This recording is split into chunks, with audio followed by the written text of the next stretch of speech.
not the time to be quiet. Please make as much noise as you can to welcome Alyssa Sutherland.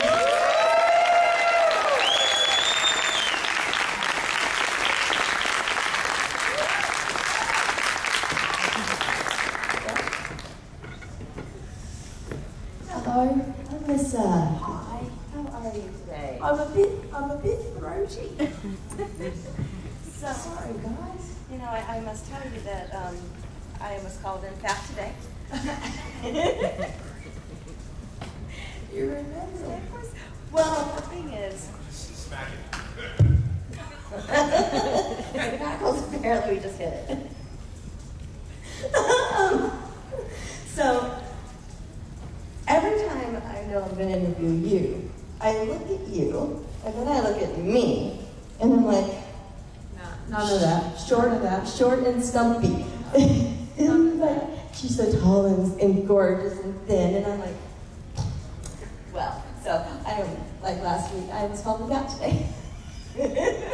Look, I can't find pants long enough for me, so I have to wear boots to cover up how short they are. I could luck out. These are extra short, or 2X's on the short. right. And I found a company that does like 2X on the long and 2X on the short.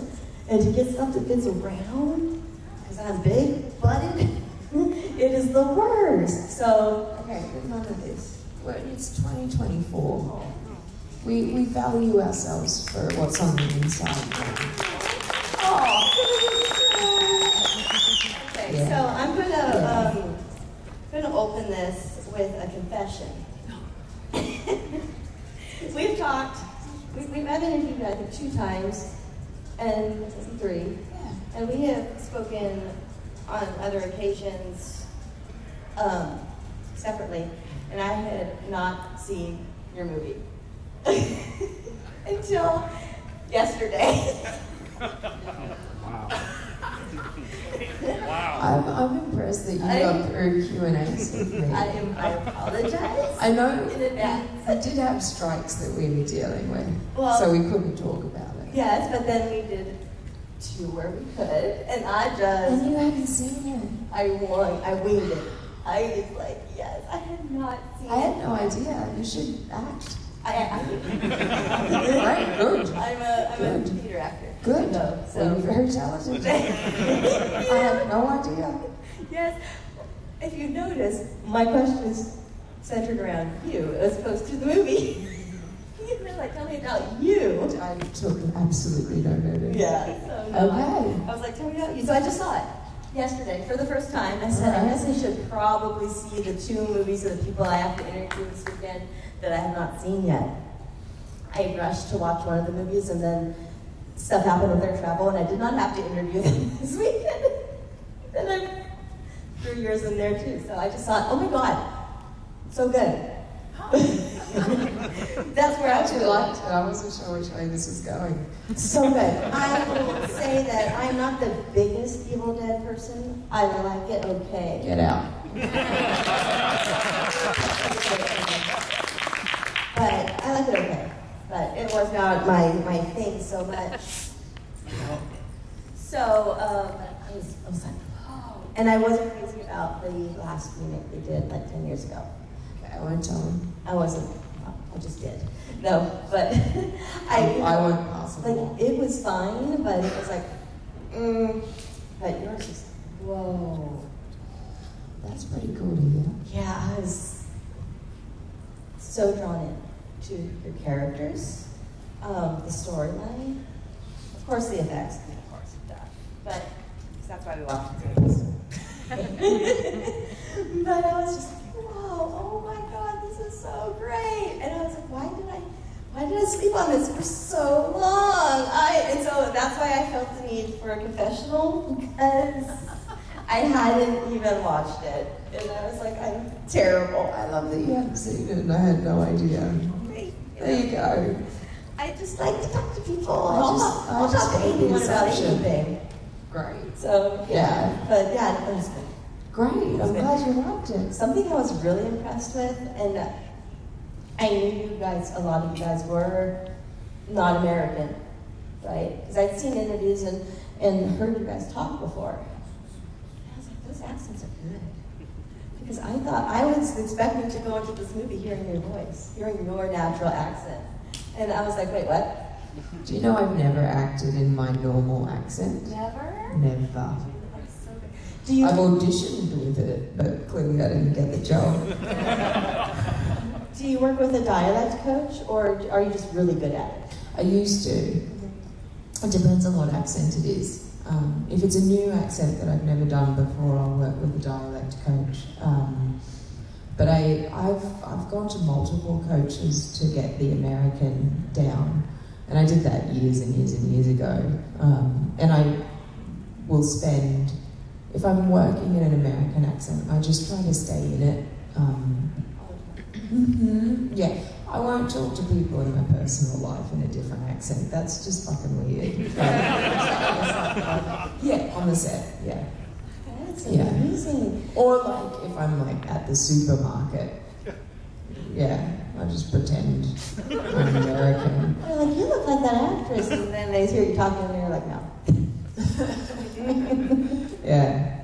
Yeah. Do you find do you do different kinds of American? Like from different regions, like New York, Midwest? I can't do New York. No? No, can't do that. No, I can do Southern, but Southern is so general because there are still different regional ones within that. So it would depend. I was also impressed that you didn't fall into Southern, because a lot of times when I hear Australians, Irish, or English, yeah, for some reason those vowels sit in our mouth better. It's easy to drop those G's and such. So, and I was coaching my Irish friend on her accent in the movie we were doing, and she never worked with accents before, so I was like, okay, so just drop your G's. Just drop your G's, will be fine. And she did. She did great. There's like an attitude as well to a Southern accent that I like. Yeah. Like it's a bit of a drawl. You think of like the heat sort of getting to you, and there's more to an accent than just the sounds of it. I think you can think of like where you are and the climate and what the people are like.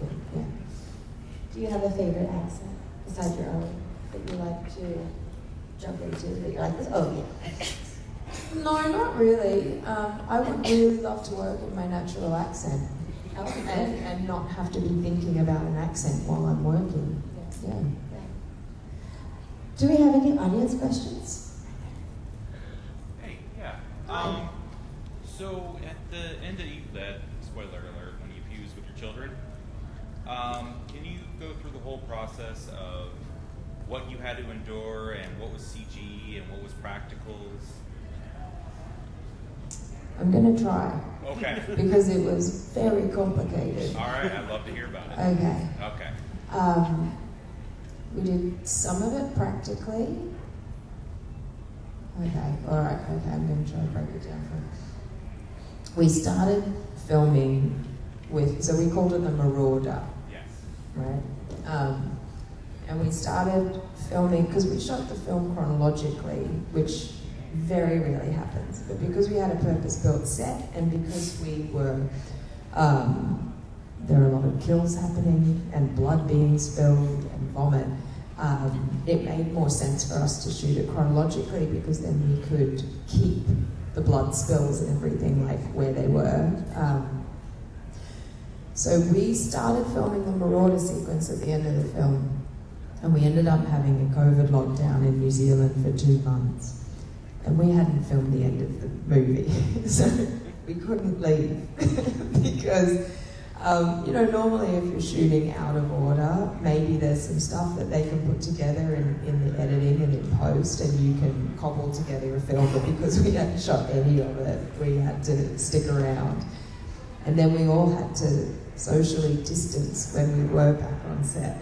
So we filmed a little bit of it with me and Gabby and Morgan all together, with me wearing this crazy 70-pound backpack on my back.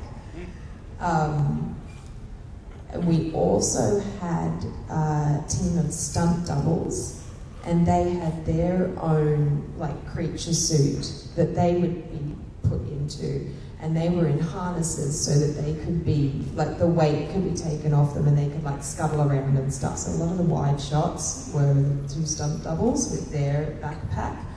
I think one of them had, like, a mask of Morgan's face that they had to wear. It was, like, pretty crazy. And my head on that was a prosthetic head that was, like, puppeted, which is just wild when you see your own head, like... It's just weird. So then we came back and we had to all socially distance, and it would, like, they would film us all separately and then they would stitch that back together in post. Because it's Evil Dead, they try to do as much as they can practically. So the CGI, I think, mostly was just stitching the three of us together once we couldn't be sandwiched in on set.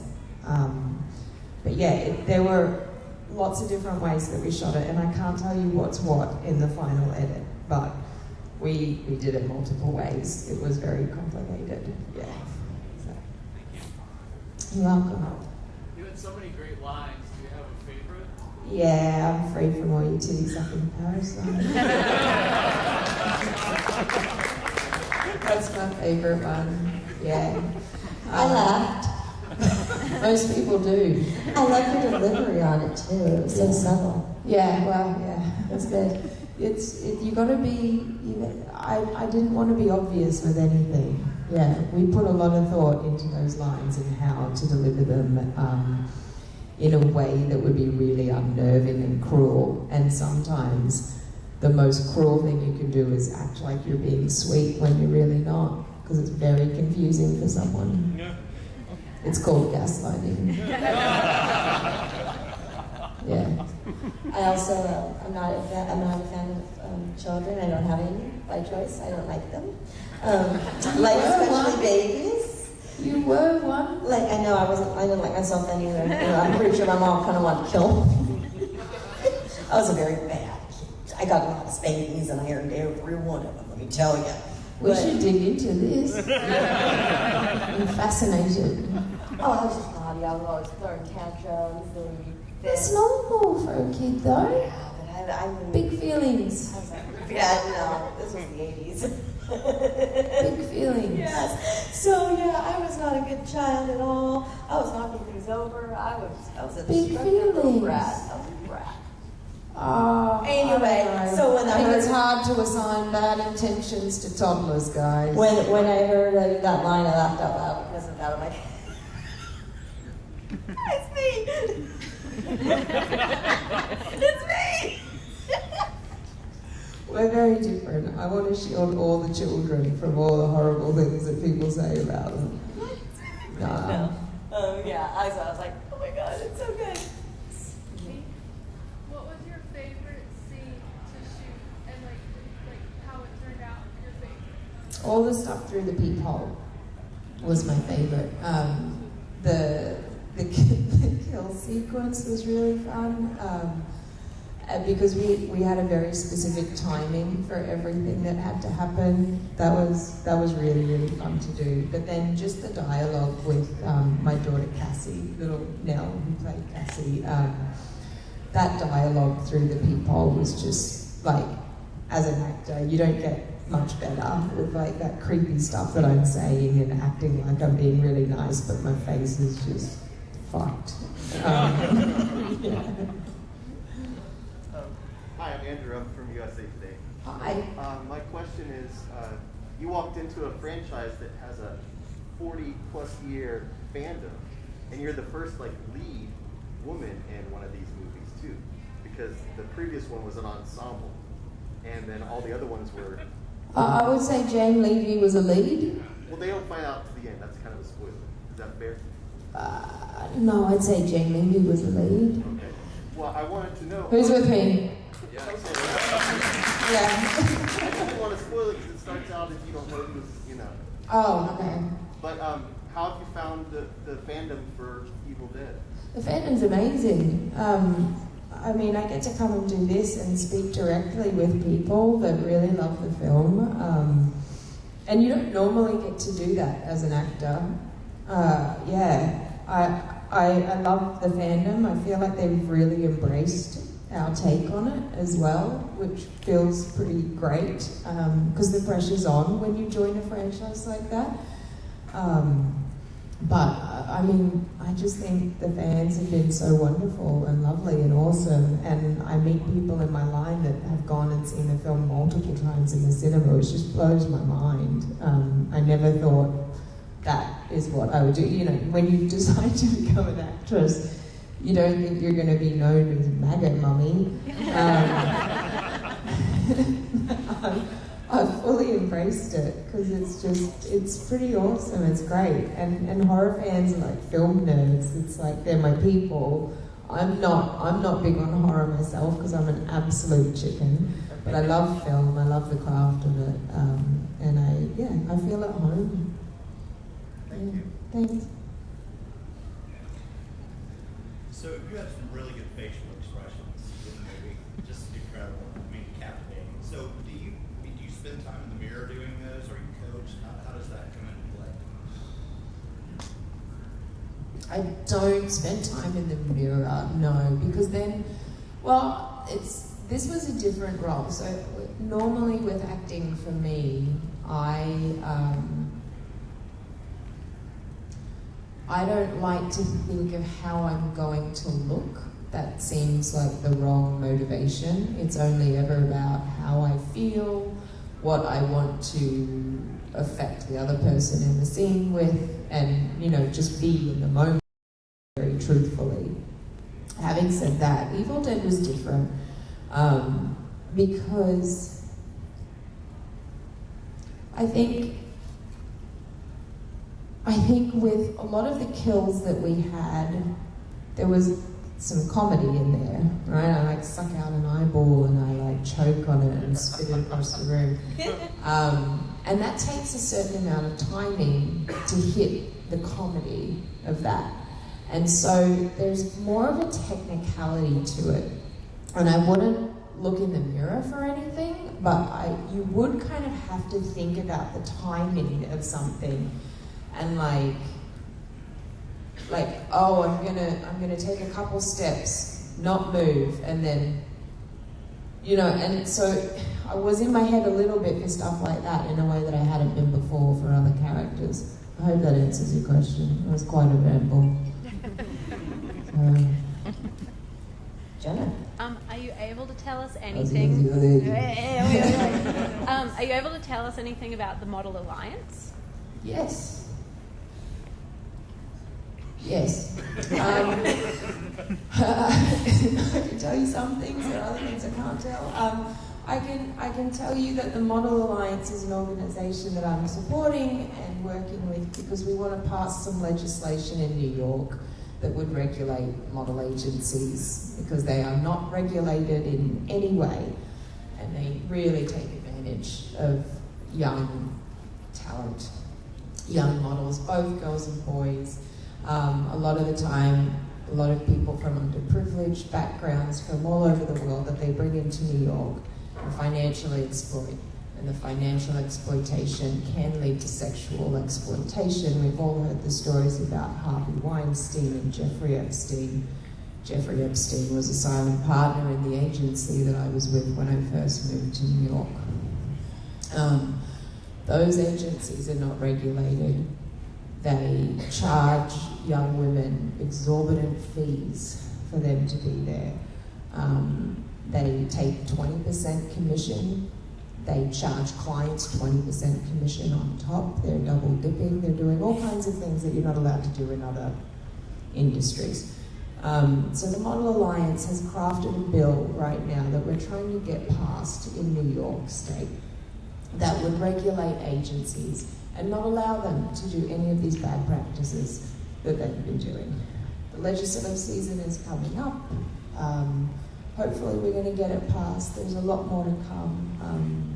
And I will have some call to actions coming up on my social media stuff. Thank you for that question.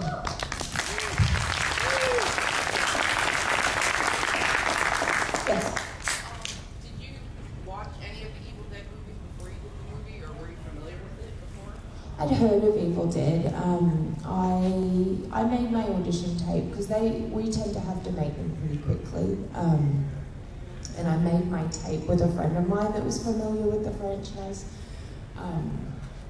And then once I found out that Lee wanted to meet with me, that's when I watched the originals, and I watched Lee's first film as well before I spoke to him because I wanted the knowledge of it. I was like, wait, if I'm thinking about being a part of this, I want to know what it's all about. So I became very familiar with it after that. Do you have a favorite? Evil Dead 2. Yeah. So wacky. Got a great eyeball. I couldn't believe what I was watching. It's so bonkers. What is happening? It's so bonkers. Yeah. Do you have anyone in the back? No one in the back? Ah, yes. I was just curious, is your Necronomicon the same one as Ashes, or is it a different set in the book? Like, you remember in Army of Darkness, there was all those books, you had to say one or two words to get the right one. So I was like curious, is yours like one of the ultimate books? So I think in Army of Darkness there were 3, right? Ours was one of the 3, which leaves the Evil Dead world open to the other 2. Lee's already spoken about that publicly. I'm not trying to make it look like I'm telling you guys a secret, but you can Google it. Yeah. Someone like me who has not seen it until I didn't know. Yes. I do my fair share of getting prosthetics glued onto my face. Do you have a most difficult day on set? Also, what is happening? Don't fall. Look on us. It's a dead eye. Ellie's in Yo! Can we get quiet on set?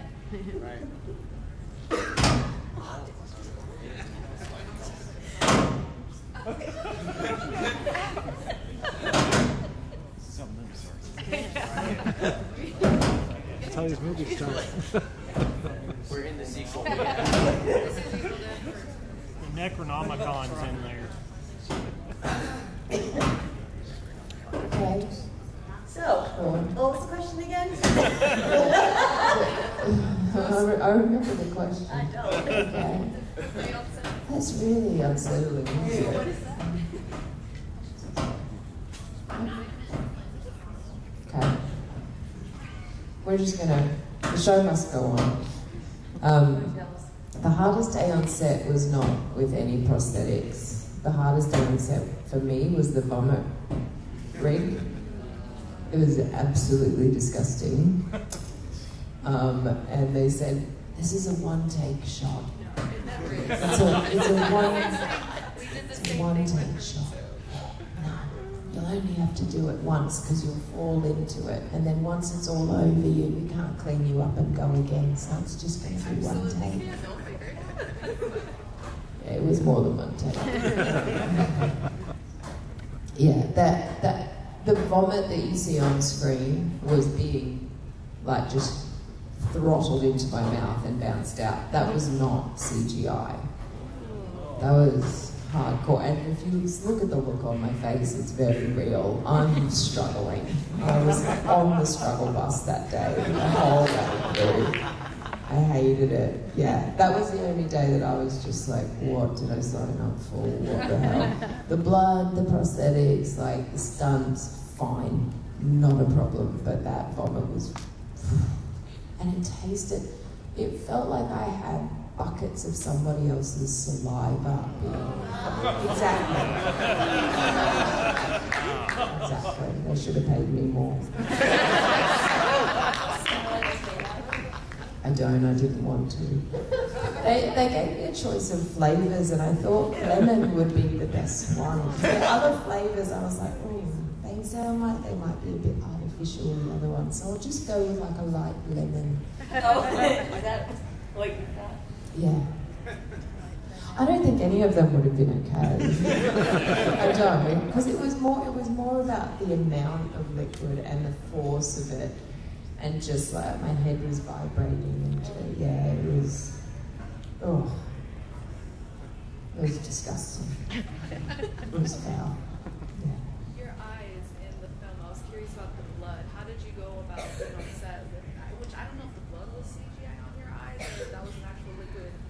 That was CGI. The eyes were CGI. Yeah, so we talked about having lenses. You have to ask to show how good it was. Yeah, no, a lot of people asked me like what the contact lenses were like, and I was like, ha, fooled you. Yeah. I'm an artist myself, and she's an amazing talent. So we work together, and she wears the scleras, and her eyes get so dried out. And I'm thinking about you on there, and I'm like, oh my goodness, like how did she pull through the whole set? I didn't. I didn't. Yeah, we decided against them because of the stunts. Because with the stunts, you have to be so accurate with what you're doing to keep everyone safe. And if we limited my field of vision in any way, it was going to be unsafe for other people. So that was, in the end, the decision against lenses and doing it CGI. Yeah. I was have you talked to Bruce or Sam, or if they were ever on set, did they give any input on the movie? They weren't on set because we filmed in New Zealand during the pandemic. I was lucky to get there, honestly. In fact, I think me and Gabby were the last people into the country. So New Zealand was very, very restricted, and it was necessary people only. And these days you can watch dailies from anywhere in the world. We're in a, yeah. So they were watching and weighing in with Lee, but we don't tend to be a part of those discussions. Normally the producers and the director, or they'll have those talks outside of us. we don't get a lot of that, yeah. But I did meet Bruce and Sam at South by Southwest when we premiered and hung out with them there, and yeah, they're very fun. Great. Bruce is a real character. Yeah. Anyone else? Anyone at all? Uh-huh. You know, Lee, the director, did you ever talk about on set, was the elevator scene an intentional nod to The Shining? Sorry, what? The elevator scene with the blood, was it an intentional nod to The Shining? Did you ever talk about Oh, yeah. Yeah. No, it was, I mean, pretty direct. Yeah. Absolutely, it was. Yeah. I'm glad I didn't have to do the blood elevator. I was out of the country by then. That was one of the last things they did that didn't happen in chronological order. Yeah, I took off. I was wrapped and I was like, I'm going home. Can you speak on what it was like to work with those amazing young cast members? Because everyone in the cast was so phenomenally talented, but working with kids can be challenging. So how was it working with the little ones, especially with our subject matter? Sorry. Oh, this cough, man. I feel fine, but the cough. Yeah. Like, I don't know what the hell I have. I think so. Because I'm fine energy-wise. What is it? I mean, I got sick in May of last year at Spooky Empire. I got a cold. Tested a million times for COVID, all negative, right? And that cough stayed until about October. In Houston, I was just like you, and I was croaky, and I was dying, and everyone was like, "You got the plague?" And I'm like, "I'm fine, I'm in 6 months, May," and everyone was like, "You should get that checked out." Like, nah, I die. But so I get it. That cough, it hangs on. But I don't have any other symptoms. It's only a cough in my throat. I don't know what's going on. Could be allergies, Just showed up. environment. I've had allergies. I don't think it's allergies. Something in my throat. Anyway, sorry. The kids. Okay. Gabby and Morgan were teenagers, and working with teenagers is pretty similar to working with adults, especially actors, because we're probably all teenagers at heart.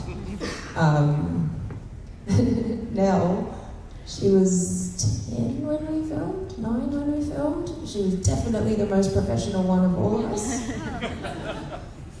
She took her job very seriously. I mean, we do too. I think the difference is once you've been on a few sets, you know how you can have fun in between things and when you need to be serious, and you know when you need to ask for space. I remember there was a day, I think I was messing around with someone and Mel gave us a look just like, can't believe you're doing it.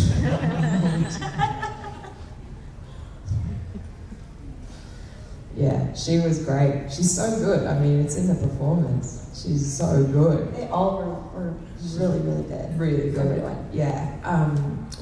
She hadn't read the script, so she only knew her lines and would be told like what was going to happen on the day. And we showed her the makeup process, so she could come in and see like how it was done and what was happening, so that she knew it was all pretend. And whenever we had a scene together, we would show her what I looked like in bright lights, because the set was really very dark. So we never just put me onto set with her. And she hadn't read the script and just knew her lines and knew what was about to happen. And because we'd all had stunt training and rehearsals and stuff, like we all know what's going on and there's no surprises. And in fact, I hate having to act surprised or scared, because you know exactly what's happening on the set, and those are both really hard to fake when you know exactly what's happening. So that's how we did it. Yeah, that's nice. Anyone else? We got time for one or two more? Mm-hmm. The character of Ellie, there's not too much backstory portrayed in the film. You know, you're probably tattoo artists, you were forced. Did you create a backstory for yourself? Yeah, I did. Just loosely for her. I basically, there's a little bit of a hint to a mother of Ellie and Beth at the beginning of the film. And I had decided that Mum had a lot of issues and that I had basically raised Beth. So even though she's my sister, I think there's still a maternal thing from Ellie with Beth. And that's who she's always been, because Mum was absent. That was the biggest part of Ellie that I worked on for the backstory. And then Deadite Ellie is a completely different, that's not Ellie, that's a different spirit. And I worked a lot harder on that. Yeah. Was she pretty disapproving of Beth's career choice?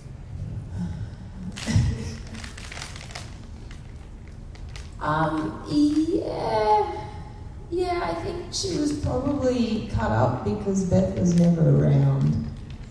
Yeah, I think it was less about her career choice and the fact that she was living out of a suitcase and didn't have roots and wasn't with Ellie, which is a little bit selfish, but you know, no one's perfect. Anyone else? Back. Switching gears a little bit, everyone's been asking Evil Dead questions. Can you talk a little bit about your role in Vikings and working with Travis and Skarsgård? And do you prefer playing a character like more of a historical description versus a Deadite? I don't think I could answer the question in terms of historical. I think more about characters in terms of like what I have to justify in them. So I like working on messed up women. I really enjoy that, and kind of digging into unlikable women. I would say that I just had a rip-roaring time as Ellie. I really did. Like, I had so much fun being off the walls bonkers, because I'm really not like that in real life. Outside, I would feel a little frustrated at times, being like hemmed into a dress and a throne, and it can be hard. So, like, you walk onto a TV show and you're not the lead, so you're serving someone else's storyline, and at times that can be frustrating because you're like, oh, I wish I got a line of dialogue back here. I've got a real point of view. I've got a real point of view, and I don't have the words, so I've got to do it on my face. But it makes sense, right? Because Ragnar is the lead of the show, so the story is his, and it's not our slot. And yeah, that was a little bit frustrating at times. But Travis is a wonderful scene partner. He's very generous. He works really hard when the camera's on you to help you out. And I learned a lot from him with what you can do to support your other actors on set, because when the camera's not on you, you can say whatever the hell you want to say. And sometimes it helps someone to hear different words all of a sudden, and it can click them in a different way. And he was so wonderful with doing that and throwing things at you and playing around. And I really enjoyed that part of working on Vikings. One more? What was your favorite costume on Vikings? Oh, the one that I died in. Yeah, I was like, she's got to go down a queen. She needs to look like a queen and go down a queen. Yeah, that one. I got a wrap-up question. You know my wrap-up questions are? You always ask me the really deep ones. I do. Well, it's deep, but it's not as deep. Last one you asked me about what legacy I wanted to leave, I was like, That's tough. Yeah. It's not that one, is it? No. I was like, no, the last one I asked you was about upcoming projects you're working on, or passion projects or something, and you mentioned the Model Alliance. And I can't remember what I asked. Oh, that was my legacy. Yeah. No, you asked me about it. I just edited that video, so I can't really don't remember. Anyway, The proof is on the tape. proof is on the tape. Yeah. Okay, so you mentioned about, of course, you started as a model and you moved into acting. Do you have any advice or life lessons you want to share about someone who is beginning their acting journey?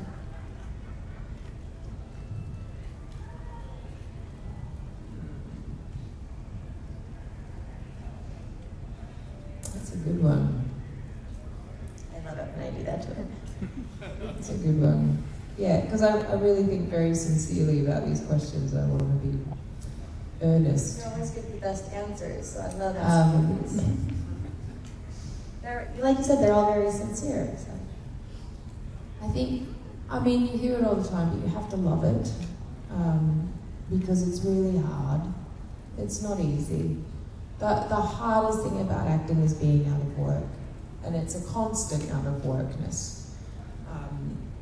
And you have to be really comfortable in yourself and not need work to validate yourself. And you have to find your worth in who you are as a human and everything else that you're doing. Because if your worth is only in your work as an actor, that is a very miserable existence.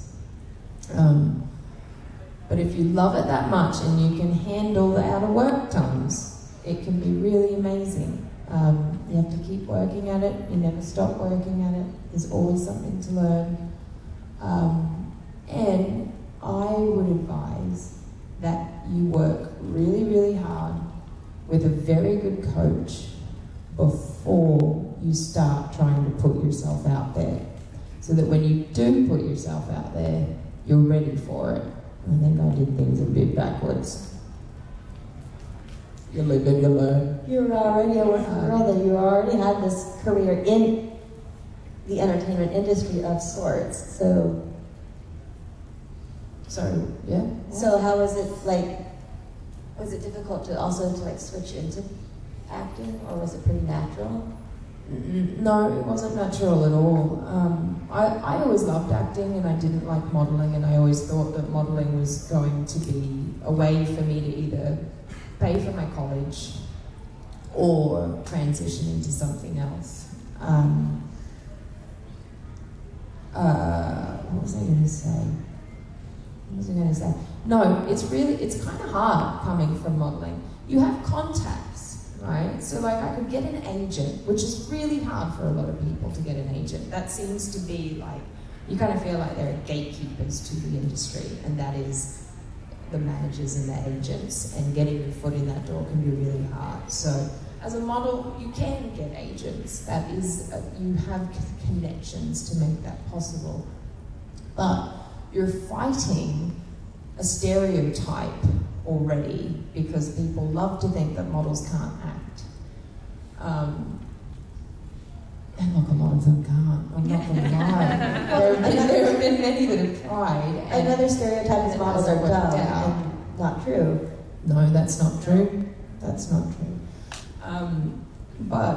But you're already fighting that and a preconceived idea that people have of you when you walk into a room. So you kind of have to, you really need to know what you're doing and be able to back up walking into the room and performing. Yeah. Thank you. You're welcome. Thanks, guys.